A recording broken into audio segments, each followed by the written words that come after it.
I love being Indigenous. I feel the pride in a lot of people, the passion, and you feel the connection within the heart. You know, and once you can't turn your back on your people. You got to remember where you come from. Exactly. Do you feel that you still have your identity, or you sort of changing slowly to another group of people? As I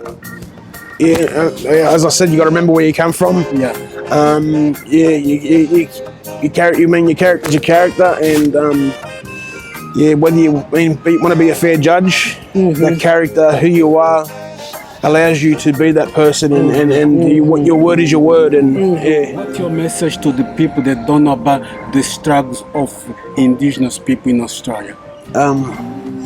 Here's my shoes. Put my shoes on. Come for a walk. And you can see it. Yeah, you feel it. I went to Adelaide. I only wanted one job, and I wanted to go to the mines. I met every requirement on the board. Must be Indigenous. Yes. Must have license. Willing to work away from home. And criminal check not needed. I applied for that job, for almost, you could say a year. And after a year applying for that job, this is going on through the COVID, when the COVID first kicked in. And it said all the requirements, only one change, criminal check needed. From saying no criminal check needed, and after criminal check needed, and I got angry, but I just laughed. I was just like, it hurt me. You reckon they changed just to stop you? Yeah. And do you think if you were a white person, you will get the job? Even though it said Indigenous, must be Indigenous. If I was white, I reckon I would have been handed that job the first day I applied for it. Yeah, I went into the job recruitment agency and I bugged them every day. You know what I mean? You got an appointment once every 2 weeks, but I went in there every day, for the week, and still nothing happened. Still nothing happened. Do you have an advice for young people growing up? Young people that your generation, even before your generation, that they haven't faced really tough situations in life. What's your advice for them to sort of overcome whatever comes their way? Because as an Indigenous, myself as a black, I'm expecting things to always come in front of me. Yeah, always be prepared for the worst. Yeah, hope for the best, prepare for the worst. And it's gonna hurt you, no matter what. But chin up and Tell me a little bit about Australian Day. Do you celebrate Australian Day? No, I don't. No, I don't. Why not? I want a fair go at life. Yeah.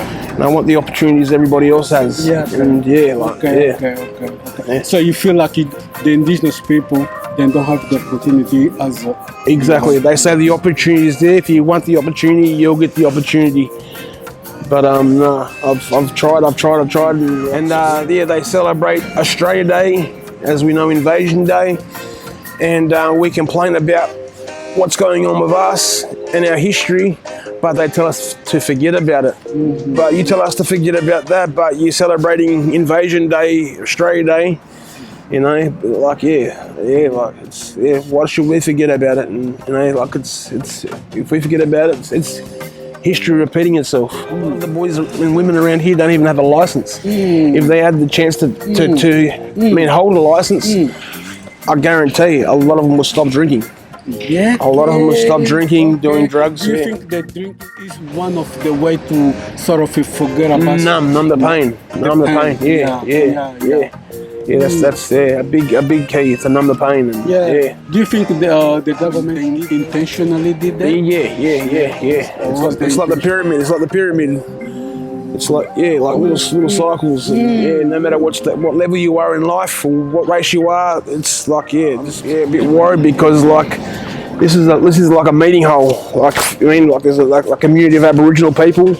And not many places in Australia these days where you can go and socialise with your elders and stuff like that because they're all split apart. And next generation, is it going to be the same where when you do feel left out and you feel like you got nobody? Is there going to be a place where you can,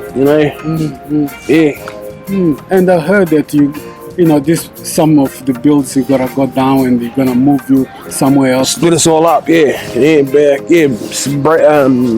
and divide and conquer. Divide us all up and conquer, Yeah, I'm laughing, but it's not funny. It's true. And are you guys happy about that? Are you guys complaining? Are you guys telling the government to stop? We've complained many times. When I was in Queensland, there was a lot of protests up there that I didn't even know about until the last minute. That was in Queensland, and I went to Adelaide. A lot of protesting and stuff like that. And nothing. Sorry, we've got people coming over on boats at the moment. So we shut our mouths, we listen, we wait, and still, they don't come back to us. Man, that's sad, isn't it? It's very sad, very sad. Very sad. We're not heard. Wow, and that's been going around for a long time. Very long time. And a lot of people don't know about it. Was Australia enslaved? Was there slavery in Australia in some stage in the past? There was, but not as bad as it was over in other countries. A lot of killings too. A lot of killings. Majority of those killings. And if you were proud and you stood up for, that's my water hole. If you fence that off, we can't get to it. And you cut down the fence, you'd be killed. Wow. You killed.